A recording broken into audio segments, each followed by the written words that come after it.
Ce mec à moitié mort que vous voyez là, c'est Amir. Ou Amoussafir. C'est moi quoi. Et ce que vous voyez derrière moi, c'est l'West McDonnell Ranges. Une chaîne de montagnes longue de 650 km et vieille de 800 millions d'années, séparée en deux par la cité d'Alice Springs. C'est dans ces montagnes que je passerai les 12 prochains jours à traverser le Larapinta Trail. Un trek parcourant plus de 223 km d'Alice Springs jusqu'au sommet du mont Sonder, un des points culminants de cette chaîne de montagnes. Mais commençons par le commencement. Et bienvenue dans cette nouvelle aventure d'Amoussafir. Ce que vous voyez ici là, c'est la Telegraph Station. En fait, il faut savoir qu'Alice Springs ça a été construit de base juste comme un point de relais entre le sud, Adélaïde et Melbourne, et le nord, Darwin. Et Alice Springs se trouve à 1500 km du sud et du nord. C'est vraiment au centre de l'Australie. Et puis après, petit à petit, avec le tourisme, avec Uluru qui est à côté, et ben ça s'est développé tout simplement. Maintenant, il y a beaucoup plus de gens qui vivent ici. Voilà, petit point histoire. On arrive à l'entrée et là, le premier arrêt, Simpsons Gap dans 23,7 km. Le stop du premier jour. En tout, il y a 12 sections. Moi, je fais 12 jours. Pas besoin d'être un mathématicien pour comprendre que je vais faire une section par jour. Donc voilà, il y en a qui le font en plus longtemps, mais 12 jours pour moi ça me semble bien. Donc voilà. Let's go les gars, on y va, c'est parti. Larapinta Trail, il est pas très vieux. Il doit avoir peut-être une quinzaine d'années ou peut-être un truc du genre, tu vois. Pas très vieux, 15-20 ans peut-être. Il devient de plus en plus connu. Parce qu'il est considéré comme un des meilleurs d'Australie. Il figure même souvent dans les top 20 des meilleurs treks du monde. J'espère que je vais galérer aussi. C'est pas drôle si c'est trop facile. Je sais de quoi je suis capable. J'essaye non plus de pas sous-estimer le trek et pas me surestimer. Parce que c'est comme ça qu'on fait des erreurs. L'important c'est être confiant mais avec humilité. Être confiant avec humilité. C'est bien ça. Je vais les garder.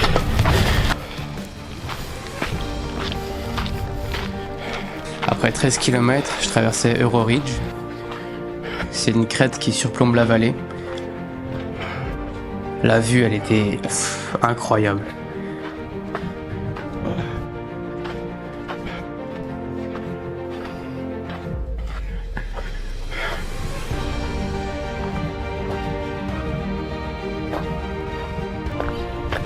Puis j'arrivais au petit camp de Wallaby Gap. Oh, ça fait du bien là d'enlever tout.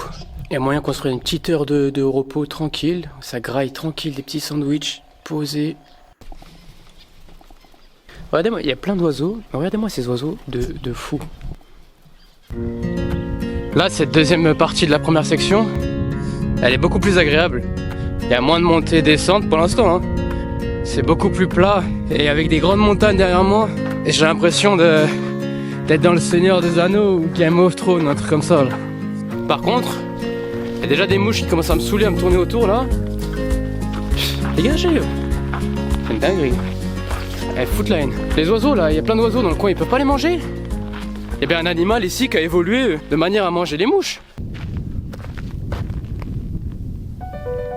Cette première journée, elle avait un goût de liberté. Ça faisait 2 ans que j'attendais de faire ce trek. Et me retrouver là, au milieu de ces paysages incroyables, me faisait sentir plus vivant que jamais. Que c'est bon d'être vivant!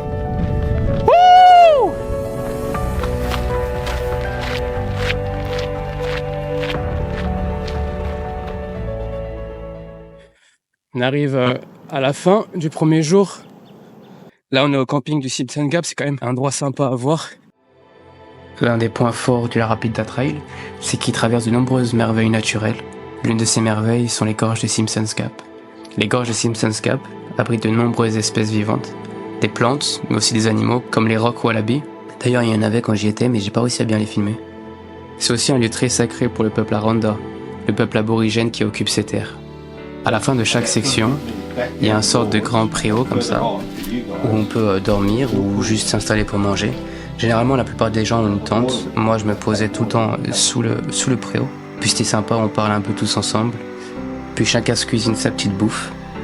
Et puis généralement, on se couche assez tôt. À 19h, il fait déjà nuit noire. À 20h, 20h30, tout le monde part dormir. Et c'est comme ça que je finis ma première journée de 25 km. Ok, c'est le matin, on repart. Il est quasiment 8h30, j'ai pris un peu mon temps. La nuit elle était froide, oh, il faisait froid de fou. On a genre 26 km à faire. C'est un petit peu moins que tout ce qu'on a fait hier, vu que je suis parti d'Alice Springs directement. Et apparemment ça va être plus rapide aussi. Sûrement qu'il y aura moins de dénivelé. Je vais essayer de gagner du temps en prenant un minimum de pause. J'aimerais bien arriver assez tôt si possible. Le deuxième jour, j'ai essayé d'aller plus vite, mais je prenais quand même le temps d'admirer les paysages. Le trek, il est vraiment bien indiqué. Il y a des flèches qui indiquent le nombre de kilomètres que tu as traversé sur la section.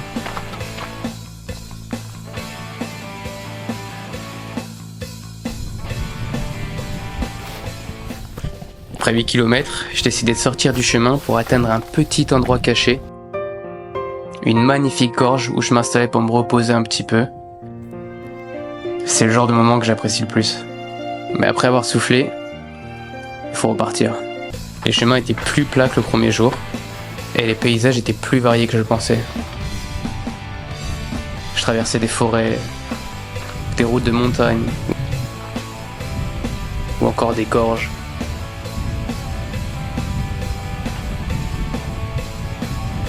Cette journée elle est quand même plus facile. Mais là, j'arrive au 22e kilomètre. Franchement, je suis KO. Hein. Mon rêve, ça a toujours été d'être un grand aventurier. D'une part, j'ai envie de voir des choses merveilleuses, comme tout ce qu'il y a autour de moi. Mais je commence aussi à comprendre que si j'ai envie de faire des vidéos de tout ça, c'est parce que j'ai envie de raconter des histoires. Pas par ego ou ni rien, c'est juste que je pense que c'est mon truc. Je pense qu'il y en a qui sont nés pour couper des cheveux, d'autres pour construire des maisons, pour soigner des gens, pour être mère ou père. Je pense que moi, mon truc, c'est vivre des histoires et les raconter. C'est ça qui me ferait kiffer, moi. J'arrivais enfin au camp. C'est le moment où tu débriefes ta journée avec les autres randonneurs. Ah, ok. Ce jour-là, je rencontrais pas mal de personnes, notamment Marc et Andrea, un couple d'Australiens. I would love to see a snake here. Puis on se prépare tous à manger, on parle comme ça. Oh, that's nice. Certains se préparent pour la journée du lendemain. Il y en a d'autres qui sont là à discuter. Moi, ce que je préférais, c'était lire. C'était ma manière de calmer mon esprit avant d'aller dormir. Et je commençais le jour 3 de bonne heure. Voilà, ça fait 3 km. Pour l'instant, franchement, c'est assez agréable. Il y a eu des sections assez dures tout à l'heure, là, où il y avait beaucoup de rochers. Là, je suis dans une sorte de petite forêt. Le jour 3, on peut choisir entre deux chemins différents. La route normale, ou la route alternative qui passe par les sommets des montagnes. La seconde route, elle est donc plus longue et plus dure. Il n'en fallait pas plus pour me convaincre. Mais quelle erreur! Quelle erreur! Parce que la route, elle était dure, elle était vraiment dure. Il fallait traverser ces montagnes. C'était long. Et c'était raide.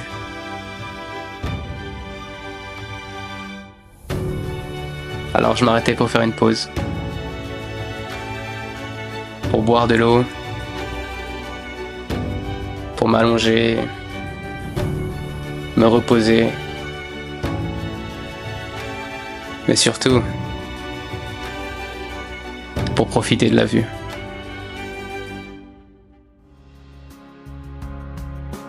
Je reprenais ma route.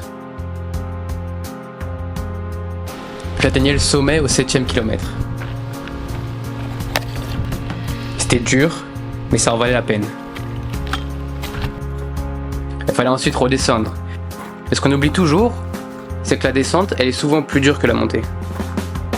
Il fallait traverser une rivière de rochers. J'ai bien failli me casser la cheville au moins 3 fois.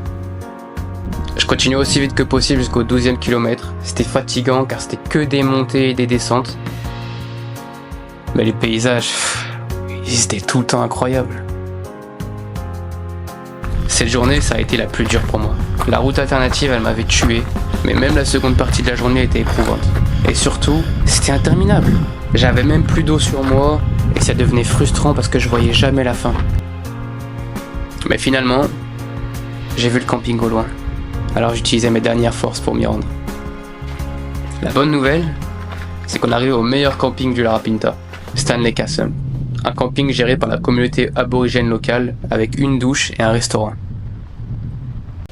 Ce camping en fait c'est comme un petit oasis là au milieu du trek. J'ai aussi reçu ma boîte, là je suis passé par une agence qui va me déposer 3 boîtes de bouffe sur le trajet. Donc tous les 3 jours je vais recevoir un sort de ravitaillement. C'est moi-même qui remplis les boîtes et en fait eux ils me les déposent. Et le premier stop c'était ici. Donc là on a fait un petit peu le plein de bouffe. Ce qui est chiant c'est que du coup ça va re-remplir mon sac. En réalité, Stanley Qassem, c'est pas le nom du camping. C'est le nom de la formation géologique juste à côté.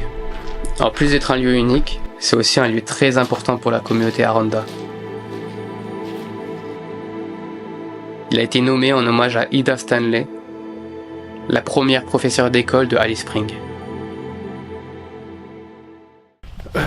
Salut les petits gars. Là on doit suivre la route pendant 500 mètres et après on reprend le trek. Je commençais la journée 4 avec un gros repas pour alléger mon sac que je venais juste de remplir la veille. Puis je commençais la section 4, 17 km à parcourir. La première partie, c'était une rivière asséchée, remplie de rochers.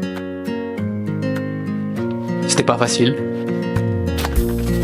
Je rencontrais un groupe de colombines plumifères, un petit oiseau australien qui vit sur le sol des régions désertiques. Je grimpais jusqu'à Reveille Saddle. C'était un bel endroit pour faire une pause. Puis j'ai aperçu un groupe de randonneurs au loin. Bon vas-y, je vais essayer de rattraper ceux qui sont devant là, ils sont partis au moins 1h30 avant moi. Putain, je vais vite en vrai. Je décidais d'accélérer pour les rattraper. Mais je prenais quand même le temps d'apprécier les paysages. Parce que chaque paysage était magique.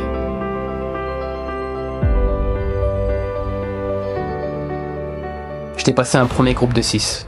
Ils m'ont vu passer comme une fusée, ils ont pas compris. J'ai dû les démoraliser un petit peu, ils ont dû dire putain les jeunes ils vont vite. Et j'aperçus un couple plus loin qui me semblait être Marc et Andrea. Je les aime bien eux. Donc si c'est eux, je vais rester un peu avec eux je pense. Quand j'arrivais, Marc avait trouvé quelque chose d'intéressant. Ouais, Oh yeah. Un magnifique agame barbu, un lézard qui vit uniquement dans les régions désertiques d'Australie.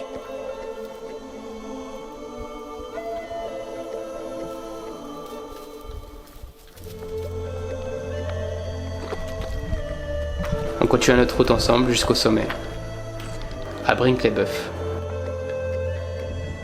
Marc et Andrea continuèrent leur route, et moi je restais là un peu plus longtemps. C'est dans ce genre de moment, quand je suis seul et loin de tout, que je réalise à quel point je suis loin de chez moi.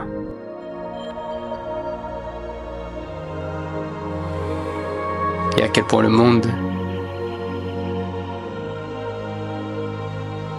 est merveilleux. Avant de reprendre la route, je mettais une pierre à l'édifice. La descente ce jour-là, elle était spéciale. Il y avait une lumière de coucher de soleil qui donnait un aspect un peu rougeâtre à la roche. Je me sentais en forme, je me sentais vivant, je me sentais heureux. Quelle journée magnifique les refs, quelle journée magnifique. Un jeune rêveur a un jour dit: le bonheur n'est réel que quand il est partagé. Ça me fait plaisir de partager tout mon bonheur avec vous. J'espère que ça peut vous inspirer aussi un petit peu.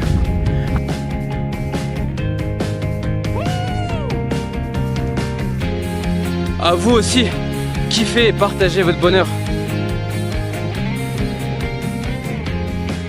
J'arrivais à la fin de la section 4. Il y avait même un couple de Français qui était là. Moi, je m'installais avec Marc et Andrea pour manger. C'était devenu mes compagnons d'aventure.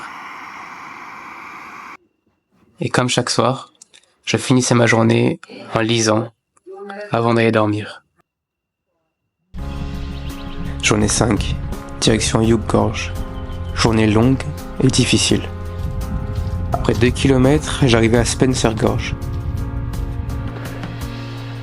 où je devais remonter la gorge remplie de rochers. C'était marrant de sauter de rocher en rocher, mais c'était fatigant. Quand je voyais tous ces rochers, je me demandais si Marc et Andrea s'en étaient sortis. Et puis, juste après avoir traversé la gorge, Hey Mark. Hey Andrea. Je l'ai trouvé vraiment inspirant. Il lâchait rien, il s'entraidait tout le temps. Puis j'ai pris de l'avance dans les montagnes. Il y avait des passages assez étroits. Fallait pas avoir le vertige. Puis il fallait descendre des rochers encore et encore. En fait, cette journée, c'était vraiment que des rochers. Et même si je trouvais ça amusant de sauter de rocher en rocher, c'était aussi dangereux. Il suffisait juste de glisser pour se casser une cheville. Et puis, c'était aussi fatigant. Ça demandait plus d'énergie, ça faisait mal aux pieds. Et franchement, j'en avais marre des rochers. Et parfois, je craquais. Il y a tellement de rochers. Il y a des rochers de partout. Il y a que ça. Il y a que ça, frère. Il y a que ça. Il y a que des rochers. Petits rochers, grands rochers, un peu plus grands, un peu plus petits. Toute la journée des rochers. Mais ça y est, au bout d'un moment, les rochers de partout, frère. Je continuais à me plaindre jusqu'à atteindre la rivière. Cette rivière, on m'en avait pas mal parlé parce qu'il y a un moment où on est obligé de traverser l'eau et il faut généralement être à plusieurs. J'arrivais en même temps qu'un couple d'Australiens. On s'entraidait pour la traverser. Il fallait qu'une première personne descende le rocher et récupère les sacs pour les ramener sur la rive. L'eau elle était assez froide et il fallait rester du côté le moins profond, sinon on n'avait plus pied. Phoebe était la première à descendre. Et après avoir fini de tous traverser, Mark et Andrea arrivèrent. On récupérait leurs sacs pour les aider à traverser. Yeah, you got it, Andrea. Et puis on se mit en route tous les 5 jusqu'à arriver au camp. C'était une journée éprouvante, mais on l'a fait. Maintenant, c'était l'heure de se reposer. Il y avait une dame du nom de Rachel qui avait décidé d'aller jusqu'à Stanley Castle en voiture car elle était trop fatiguée. Donc elle nous a donné toutes ses provisions. Eh, fallait voir comme elle était trop heureux. C'était Noël. On lui a tout pris. Moi je lui ai pris 6 paquets de thon. En plus, le couple de Français que j'avais rencontré la veille, il m'avait aussi donné une boîte de thon. J'avais tellement de thon. Il n'y a jamais eu un mec avec autant de poissons dans le désert. J'étais le roi du thon. Journée numéro 6. Aujourd'hui, je suis parti assez tôt. Généralement, c'est une section qui se découpe en deux, mais je vais la faire en entier. Du coup, j'ai dit au revoir à Mark et Andrea. Franchement, c'était une belle rencontre, hein. C'était des gens super. Hier soir, ils sont venus manger avec moi à l'abri. On a mangé avec quelques autres personnes. Franchement, l'ambiance, elle était trop bien, on a trop rigolé. Là, ça fait un petit moment que je suis parti, j'ai déjà traversé 4 km. L'avantage, c'est qu'apparemment, aujourd'hui, la route va être tranquille. Puis la route était plate. C'était tellement agréable de marcher. J'allais beaucoup plus vite. Je me sentais bien. J'avais repris des forces. Je me sentais même capable de courir. En fait, j'étais inarrêtable. C'était une belle journée. J'étais trop heureux avec ma musique dans les oreilles. Oh, quel bonheur. Des fois, je m'arrêtais juste pour danser. Puis j'ai pris ma pause déjeuner. J'avais fait les 14 km jusqu'à Rocky Gully avec 1h30 d'avance. C'était la moitié de la section et c'était ici que les autres allaient camper ce soir. Et moi, je continuais ma route dans cette grande savane australienne. On avance assez vite. Je profite des beaux paysages aujourd'hui, tranquille. Le chemin n'est pas trop dur. J'écoute de la musique, des podcasts. C'est long, mais c'est pas si dur. Donc je profite, je sais que la suite va être un peu plus compliquée. On a fait 26 km pour l'instant. Le panneau 26 il était juste à côté là. Si je bombarde, je peux plus ou moins arriver vers 16h30. Ouais. Et là on va se faire un gros festin, il y a le ravitaillement qui nous attend là-bas. Les paysages sont magnifiques, il y a des montagnes de partout. T'as l'impression d'être dans un film en fait. Juste tu mets ta musique, tu marches, des fois je mets même pas de musique, j'écoute la nature. Que demander de plus? N'est-ce pas le bonheur? Cette plante là que vous voyez, c'est du spinifex. Ils appellent ça spinifex. Ça pique. On l'a fait. 31 km. Ouh. On y est. Let's go. J'arrivais au camping d'Ellery Creek South. Après avoir posé mes affaires, j'allais récupérer ma boîte de ravitaillement. J'allais me faire un festin. En arrivant en camping, j'ai entendu quelqu'un m'appeler. Et je comprenais pas parce que les autres étaient restés derrière. En fait, c'était 2 Anglaises que j'avais rencontrées à Alice Springs, Harriet et Chensina, et qui faisaient la Larapinta dans le sens inverse. Elles étaient parties quelques jours avant moi, et là on se retrouvait à mi-chemin. On a passé la soirée ensemble, c'était bien marrant. Ça m'a fait plaisir de les retrouver comme ça au milieu de nulle part. Ok, jour numéro 7 les gars. Je suis passé faire un petit tour d'abord pour voir Ellery Creek. Là c'est juste à côté d'où j'ai campé cette nuit. Aujourd'hui j'ai une petite journée qui m'attend, mais j'aimerais peut-être faire un peu plus, dépasser la prochaine section pour prendre de l'avance sur les prochains jours, parce qu'il y a des grosses journées qui m'attendent. Vers 4h du matin, j'entends un dingo hurler, comme un loup, pas très loin de mon sac de couchage. J'ai dormi sur une petite table quoi. Et après, quelques minutes après, j'entends il marche à côté de moi. Je sors de mon sac de couchage, et je vois, il est là, mais il était petit en taille. Il m'a vu, il est parti en courant. Aujourd'hui, c'est beaucoup de montées et de descentes. C'est pas des hautes montées pour l'instant, mais c'est quand même assez douloureux. Surtout que depuis quelques jours, j'ai mal à la patte droite là. Ma chaussure, elle a trop frotté sur le tendon. Ça m'a tout ouvert. À part ma douleur au pied, la journée a été agréable. Il y avait des petites montées, mais rien d'insurmontable. Puis les paysages. Regarde-moi ça. Magnifique. Quelques kilomètres avant la fin, je rattrapais Jamie, une Australienne que j'avais rencontrée il y a quelques jours et qui avait aussi passé la soirée avec nous hier. J'ai atteint la fin de la section 7. Franchement, c'est passé assez vite parce que la seconde partie, j'étais avec Jamie et on a fait que de parler, donc c'est passé assez vite. Et je vais sûrement essayer de pousser un peu plus loin, je crois 7 km, pour aller à un endroit qui s'appelle Counts Point. J'allais jeter un coup d'œil rapidement au Serpentine Gorge avant de reprendre ma route, mais un imprévu a changé mes plans. Changement de plan finalement, je vais rester ici. Bonne surprise, il y a Marc et Andrea qui viennent de débarquer. Ils m'ont fait « Oh Amir, on a poussé jusqu'ici !» Ils ont fait exprès de pousser pour arriver en même temps que moi. Du coup je vais rester avec eux, vas-y, ça m'a fait plaisir de les revoir. En plus, il y avait une bonne ambiance à ce camping, j'ai rencontré plein de nouvelles personnes. Le soir, on a grimpé en haut d'une colline avec Tazinik et Olivia pour aller voir les étoiles filantes. Je vous en ai pas parlé jusqu'à maintenant, mais dans le désert, les nuits elles sont tellement belles. On voit tellement d'étoiles et j'avais jamais vu ça. Le lendemain, on se réveillait tôt pour voir le lever du soleil. Il y avait un côté magique. 3 inconnus qui étaient partis dormir en haut d'une montagne pour admirer les étoiles. Je m'en étais pas rendu compte de nuit, mais on était vraiment au bord de la falaise. Et hier, je devais prendre de l'avance parce que demain, c'est une grosse journée. Donc, je suis resté au camp. Donc, normalement, je suis censé prendre encore plus d'avance aujourd'hui. Mais il est déjà 10h. En fait, il y avait trop une bonne ambiance là à l'abri. Il y a une dame colombienne qui nous a fait du café ce matin. En plus, on est descendu assez tard de la montagne où on a campé hier soir. Et là, depuis tout à l'heure, on parlait avec tout le monde. Jamie, elle m'a un petit peu soigné le pied aussi, aujourd'hui et hier. La section 8, elle faisait 13 km, pour un temps moyen de 5h30. Donc je pensais que ça allait être facile. Les gars, je me suis trompé. C'est dur aujourd'hui. C'est de la montée à mort. Regardez. J'ai monté déjà tout ça. Il y a que des escaliers depuis tout à l'heure. Ça s'arrête pas. Ouais. Chaque jour me fait avoir, frère. Chaque jour. Je me dis aujourd'hui ça va être simple. Y a pas un jour simple. Y a pas un jour qui a été simple. À chaque fois qu'il y a une montagne, faut obligé, faut monter au-dessus. Faut pas des fois, juste une fois, la contourner la montagne. Même si des fois je craquais, j'étais content d'être au-dessus des montagnes.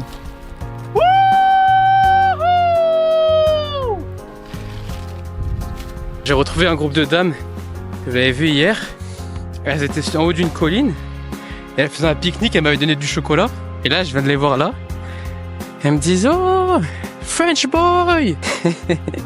J'arrivais à Counts Point. C'était là où je voulais camper la veille. C'est un des plus beaux endroits du trail. On a une vue incroyable sur la vallée. Et en fait, cette vallée qu'on voit, elle fait partie de la route qu'on devra traverser durant la section 9. Je voyais le Mont Sonder pour la première fois. Le point final du Larapinta Trail. Je restais une demi-heure pour profiter de la vue et je sentais que je me rapprochais de la fin. La fin de la section 8, elle était pas compliquée. Elle était même assez simple, alors j'essayais de trouver des animaux. J'observais les petits lézards sur les rochers et je cherchais les oiseaux dans le ciel. J'avançais assez vite. Je rattrapais même le groupe de femmes partis devant. French friend. Hello. How are you? Good.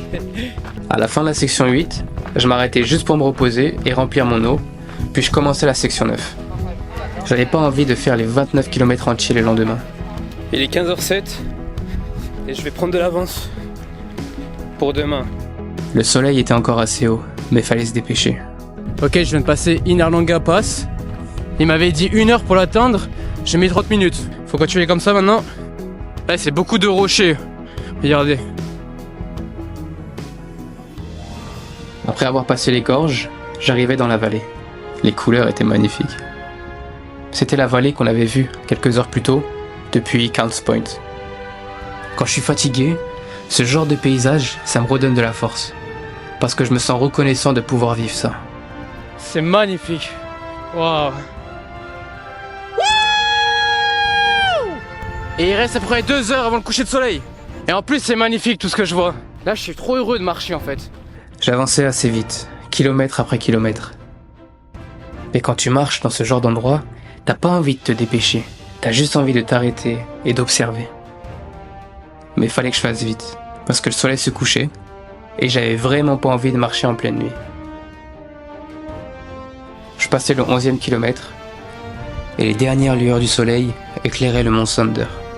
Je suis plus très loin, je suis à genre, je sais pas, peut-être 25 minutes, 30 minutes. À cette allure, peut-être même moins. Au moins, on aura pris bien de l'avance.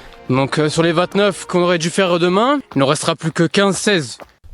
Là, je suis arrivé au Waterfall Gorge. Oh, c'est un camping, mais en fait, c'est pas un camping, hein. C'est juste, t'as le droit de dormir là, mais y a rien à regarder autour de moi. Mais bon, au moins, je suis arrivé. J'ai fait 14 km en plus. Et en fait, la raison pour laquelle j'ai préféré faire la grosse journée aujourd'hui et pas demain, parce que demain, on arrive à Ormiston. Là-bas, il y a une douche et un restaurant. Mais si t'arrives après 4 heures, le restaurant, il est fermé. Et vous savez pas, comme j'ai envie d'un burger ou un truc comme ça, là, je sais pas, moi, une connerie, des frites. Oh, faut que je me fasse à manger d'ailleurs, mais j'ai la flemme, là, je suis KO, j'ai envie de dormir. Bonjour. Oh, il fait froid. Je fais mon sac. Je reprenais ma route à la moitié de la section 9, direction Ormiston Gorge. Je voyais le mont Sonder se rapprocher de plus en plus.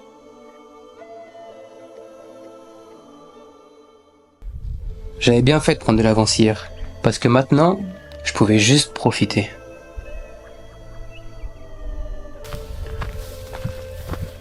Je traverse les hautes herbes. Il y a des Pokémon qui peuvent m'attaquer ici. Je trouvais un petit Pokémon sur la route, une perruche ondulée, un autre oiseau des régions arides d'Australie. D'après sa taille et les couleurs de son plumage, c'était un jeune oiseau. Elle savait même pas voler. J'ai essayé de l'attraper pour la mettre en sécurité, mais elle s'enfuyait. Du coup, je l'ai laissée, hein. Mais le désert, c'est un endroit dangereux pour un jeune petit oiseau. J'arrivais au dernier kilomètre. Mais pour finir, il fallait traverser une mer de sable. Et le sable, pour moi, c'est le pire. Ça fatigue trop, surtout en fin de journée. Ah, c'est dur, hein, les pieds font mal. Je pense juste à mon repas et ma boisson fraîche. Elle est juste là, à 20 minutes devant moi. Ma douche chaude. Ok, mauvaise nouvelle, il n'y avait pas de douche chaude. L'eau, elle était froide. Mais la bonne nouvelle, c'est que j'étais arrivé au camp. Et la seconde bonne nouvelle, c'est qu'il y avait un restaurant. J'ai pu me prendre un petit sandwich avec un smoothie. Et ça, c'était suffisant pour me rendre heureux. 10e jour, on approche de la fin. Hein. Hier, ça m'a fait du bien d'arriver assez tôt ici, de me reposer. J'ai pas trop filmé parce que je me suis juste posé et reposé. Trop content d'avoir fini la section 9 parce que c'est celle qui me faisait le plus peur depuis le début. La section 10, c'est la plus petite section. On doit aller à Fink River. C'est à genre 9 km. Sauf qu'on va pousser un peu plus loin parce que demain, c'est une grosse journée quand même. Cette nuit, il a fait super froid. J'ai galéré à dormir. Ils m'ont tous dit, ouais, mais t'es fou, t'as pas de matelas, t'as pas de tente. En plus d'être courte, la section 10, elle était assez plate. Rien de compliqué, mais il y avait quand même une difficulté, c'est que ma douleur au pied, elle devenait insupportable. Chaque pas me faisait mal. J'étais même plus capable de mettre ma chaussure. Bon, il est même pas encore midi et je suis déjà arrivé à Fink River. Donc là, j'ai fait une petite pause et après, je vais repartir tranquillement. Avant de commencer la section 11, j'allais me balader sur la plage avec Nadia et Jérémy, des Australiens que j'avais rencontrés hier. Puis je repris ma route. C'était une belle journée. Vous savez, Le genre de journée où on décide de prendre son temps et d'apprécier la vue. Le genre de journée où on s'assoit sous un arbre pour lire son livre. Ou encore, le genre de journée où on s'arrête à la rivière pour y faire des ricochets.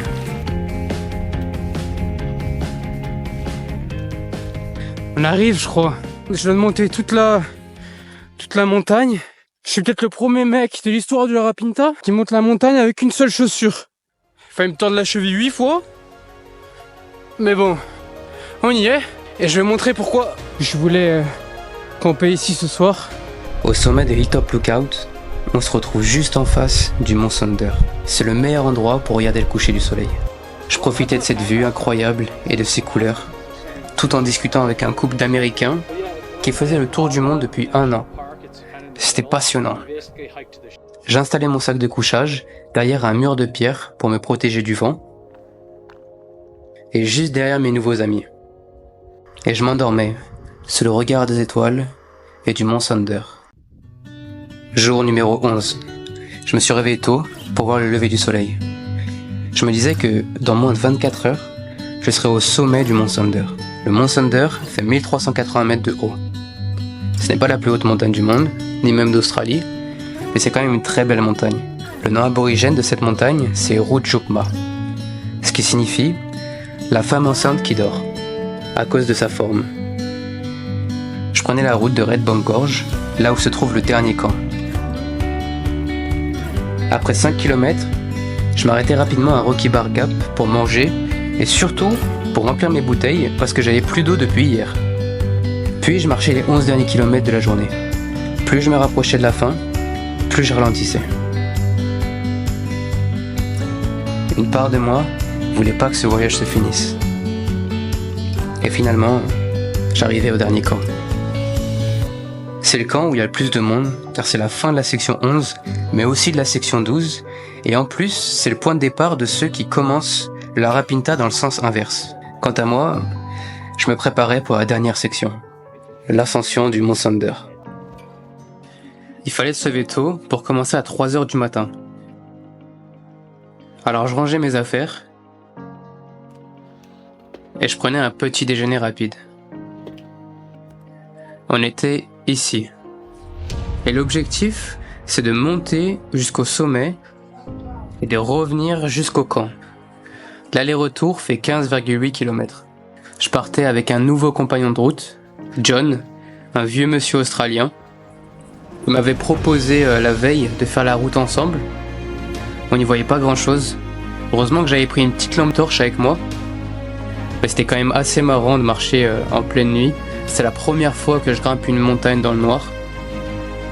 Mais bon, fallait quand même faire attention à pas faire une mauvaise chute. Faut que je vous parle là du petit gars avec moi là. Il a 71 ans, bientôt 72. Mais le pire, c'est qu'en plus d'avoir fait le Larapinta en 14 jours, demain, il repart dans le sens inverse.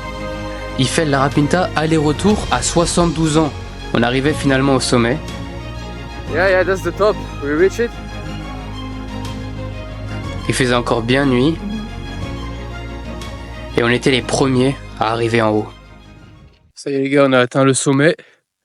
À 2h44. Plus on s'est pas forcément dépêché. C'est rapide, John. À 72 ans le gars. 72 ans, il bombarde. Il m'a suivi tout le long. On a dépassé pas mal de groupes en bas. Et le dernier groupe qu'on a dépassé, c'était les petites dames de la dernière fois qui m'ont reconnu. Il faisait super froid. Heureusement, j'avais pris mon sac de couchage. Et puis, le ciel est devenu orange. Le petit groupe de femmes est arrivé et s'est installé juste à côté de moi.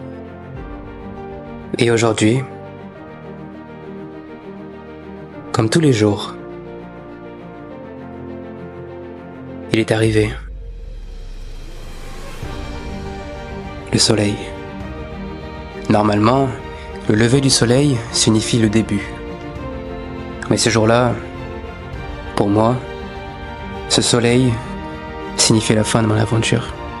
Je le regardais avec les larmes aux yeux, en repensant à tout ce que je venais de vivre. Je découvrais les paysages qui s'étaient cachés dans la nuit.